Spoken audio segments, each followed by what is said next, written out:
नमस्कार दोस्तों, स्वागत है आपका कर्तव्य पेपर में राजीव खन्ना एक बार फिर आपके सामने एक महत्वपूर्ण जानकारी के साथ। दोस्तों आज के वीडियो में हम बात करेंगे रैंक आईक्यू डाटा कितना सही है और कितना गलत है। मुझे मालूम है दोस्तों बहुत सारे बच्चे इसी को लेकर के परेशान हैं अभी तक। और दूसरी जो इंपॉर्टेंट बात है दोस्तों, कट ऑफ कम जाने की क्या क्या वजह हो सकती है, इन सारी बातों की चर्चा करेंगे। दोस्तों आपसे रिक्वेस्ट है आप वीडियो में अंत तक बने रहे। तो दोस्तों इन सब सारी बातों को शुरू करें उससे पहले मैं आपको एक इंपॉर्टेंट जानकारी बताना चाहता हूं। बात करते हैं दोस्तों 2018 जो ग्रुप डी का एग्जाम हुआ था उसकी बात कर लेते हैं। जानकारी आपके लिए बहुत ज्यादा इंपॉर्टेंट है, इसलिए मेरी रिक्वेस्ट है दोस्तों आप बिना स्किप किए वीडियो को देखिए।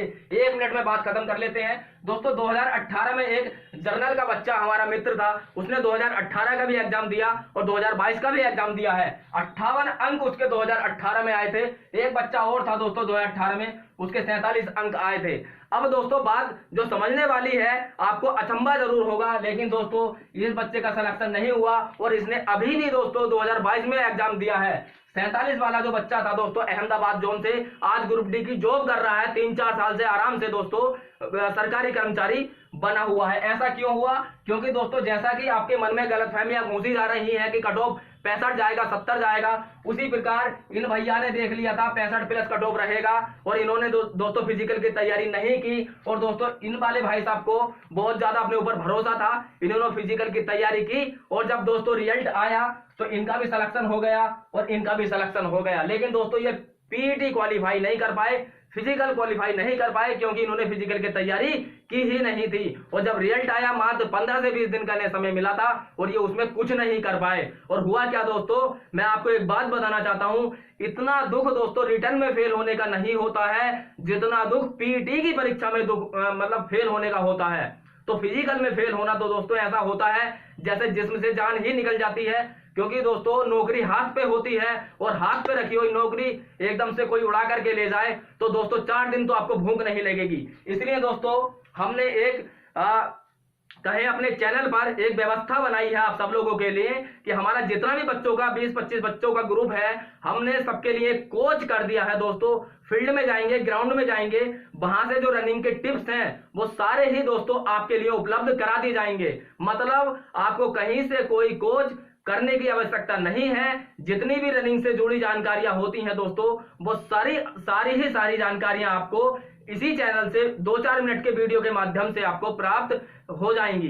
तो इसलिए दोस्तों आपसे रिक्वेस्ट है कि आप चैनल को सब्सक्राइब कर लें, ताकि दोस्तों यदि आप पीटी की तैयारी कर रहे हैं तो एक सही गाइडलाइंस की जरूरत आपको जरूर पड़ेगी। क्योंकि दोस्तों 500-600 मीटर जब आप दौड़ मार लेते होंगे तो थकान नहीं होती है। 500-600 मीटर के बाद में दोस्तों जब आप रनिंग करते हैं करते करते तो दोस्तों जान अटक के गले में आ जाती है, दौड़ा नहीं जाता है। तो उस समय कैसे दौड़ना है, थकना नहीं है, बहुत सारी बातें होती हैं दोस्तों, वीडियो लंबा हो जाएगा इसलिए मैं सारी बातें नहीं बता सकता हूं।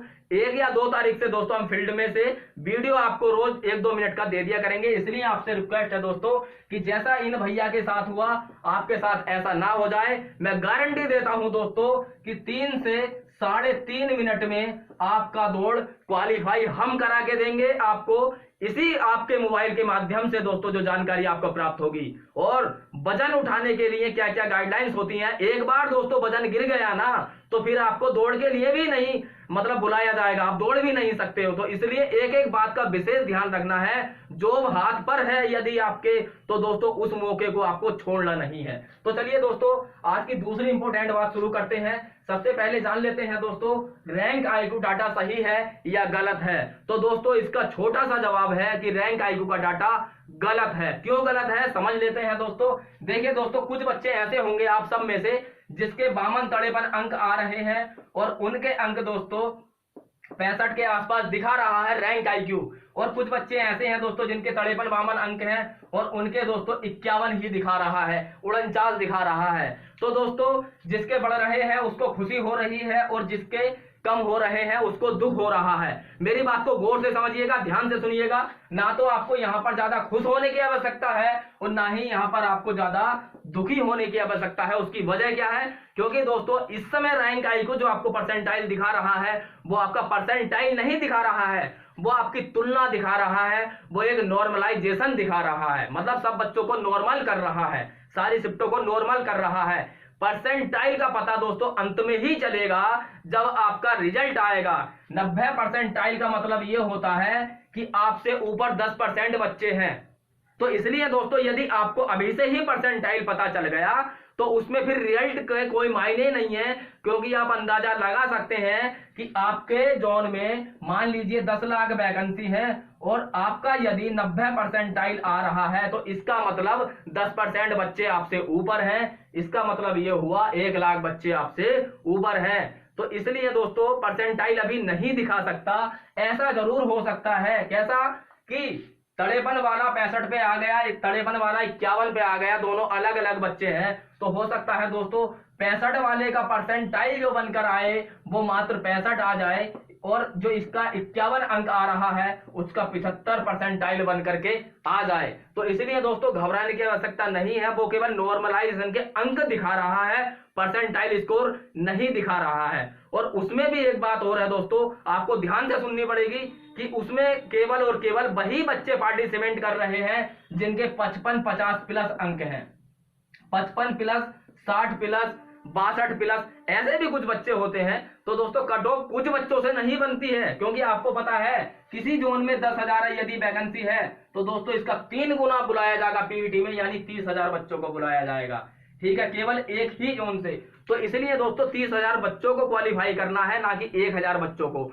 तो इससे आपको बिल्कुल नहीं घबराना है। और मैं तो आपसे कहूंगा कि रैंक आईक्यू पे डाटा देखना ही छोड़ दीजिए, क्योंकि दोस्तों जो सबसे इंपोर्टेंट बात दूसरी है, यदि आप इसको समझ लेंगे तो आज के बाद आप रैंक आईक्यू पर अपना डाटा देखेंगे ही नहीं। तो दूसरी बात कर लेते हैं, कट ऑफ जाने की वजह, कम कट ऑफ जाने की क्या वजह है। तो दोस्तों वही वजह है जो मैं आपको पिछली बार से बताता आ रहा हूं, लेकिन यदि इस बार आप नए हैं वीडियो पर तो दोस्तों बात को ध्यान से सुन लीजिए। देखिए, प्रीवियस ईयर सबने लगाया, पिछले वर्ष का पेपर आपने भी लगाया, सारे बच्चों ने लगाया। अच्छा टीचर यही सलाह देता है कि आप प्रीवियस ईयर लगाइए ताकि आपको पता चल जाए आप कितने पानी में हैं। आपने देखा प्रीवियस ईयर लगाया, 75, 70 प्लस, 80 प्लस, 85 प्लस आपके अंक आ रहे थे, लेकिन जैसा ही आप एग्जाम हॉल में गए दोस्तों सब कुछ चेंज हो गया। जहां 85 प्लस सोच के गए थे वहां दोस्तों 65 ही अटेम्प्ट कर पाए। ठीक नहीं है, क्योंकि दोस्तों जब आपने अपना रो मार्क्स चेक किया जिस दिन आंसर की आई तो आपने देखा 52, 55 या 58, इसी के इर्द गिर्द दोस्तों सबके अंक रह गए। ठीक है, तो पहली वजह तो यही है कि एग्जाम का लेवल पिछले साल जैसा बिल्कुल नहीं था। पिछले साल मतलब 2018 वाली वैकेंसी वाला बिल्कुल नहीं था। और दूसरी जो सबसे बड़ी वजह है दोस्तों, जहां पहले जिस जोन में 4,000 वैकेंसी थी वहां पर दोस्तों अब 9,000 हो गई है, 10,000 हो गई है। कहने का मतलब वैकेंसी बढ़ गई है और जो दोस्तों पार्टिसिपेट करने वाले बच्चे थे वो कम हो गए थे। और फिर तीसरी जो सबसे इंपोर्टेंट वजह है दोस्तों कट ऑफ कम जाने की, उसको आप समझ लीजिए। पहले भी बच्चों दोस्तों 45 पे सिलेक्शन हो गया था, 50 पे सिलेक्शन हो गया था। आप कहेंगे ऐसा नहीं हुआ है, आप कहेंगे 72 पे गई थी मेरिट, 75 पे गई थी मेरिट। तो भैया मेरिट जरूर 72-75 पे गई थी, लेकिन सिलेक्शन दोस्तों 45-50 पे हुआ है। कैसे हुआ है? क्योंकि दोस्तों आपको पता है नॉर्मलाइजेशन के नाम पर 20-20, 25-25 नंबर बांट दिए गए, 30-30 नंबर बांट दिए गए। जरा दोस्तों इनको 25 अंक दे दीजिए, रो मार्क्स में 25 बढ़ा दीजिए, 75 हो जाएंगे और आप कह देंगे कि मेरिट 75 पे गई। नहीं भैया, मेरिट जो गई है मतलब कट ऑफ जो लगी है वो 75 पे जरूर लगी है, लेकिन रो मार्क्स देखें तो दोस्तों 50 ही थे। और ये दोस्तों जर्नल की कट ऑफ बता रहा हूं।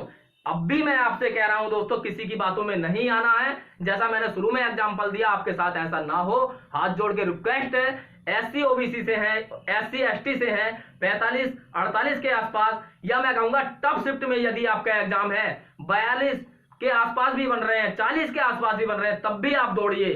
कम से कम आपका फिजिकल फिटनेस तो ठीक हो जाएगी। अगर नहीं भी हुआ भगवान ना करे आपके साथ, लेकिन दोस्तों यदि हो गया और आप बाद में दौड़ना शुरू करें, भगवान ना करे आपका शुरू में ही पीटी के लिए बुला लिया जाए, क्योंकि रेलवे जिस स्पीड से काम कर रहा है तो वक्त आपको ज्यादा मिलेगा नहीं। और हम नहीं चाहते दोस्तों नौकरी आपके हाथ पे हो और एकदम से वो दूर चली जाए। बहुत दुख होता है दोस्तों, इस बात को आप समझ लीजिए। तो इसलिए दोस्तों आप बिना निसंकोच के आप आपको दौड़ की तैयारी शुरू कर देनी है। और यदि आप ओबीसी से आते हैं दोस्तों, तो 50 के इर्द गिर्द यदि आपके अंक बन रहे हैं, आप किसी भी जोन से हैं दोस्तों, आपको तैयारी शुरू कर देनी चाहिए। यदि आप जनरल से हैं दोस्तों, तो 55 के आसपास भी यदि आपके अंक बन रहे हैं, कोई भी जोन हो, तो आपको तैयारी शुरू पेट की कर देनी चाहिए। तो चलिए दोस्तों, उम्मीद करते हैं वीडियो आपको पसंद आया होगा। पसंद आया है लाइक कीजिए, शेयर कीजिए और दोस्तों अपने सुझाव कमेंट बॉक्स में जरूर दीजिए। ठीक है, मिलते हैं अगले वीडियो में, तब तक के लिए नमस्कार।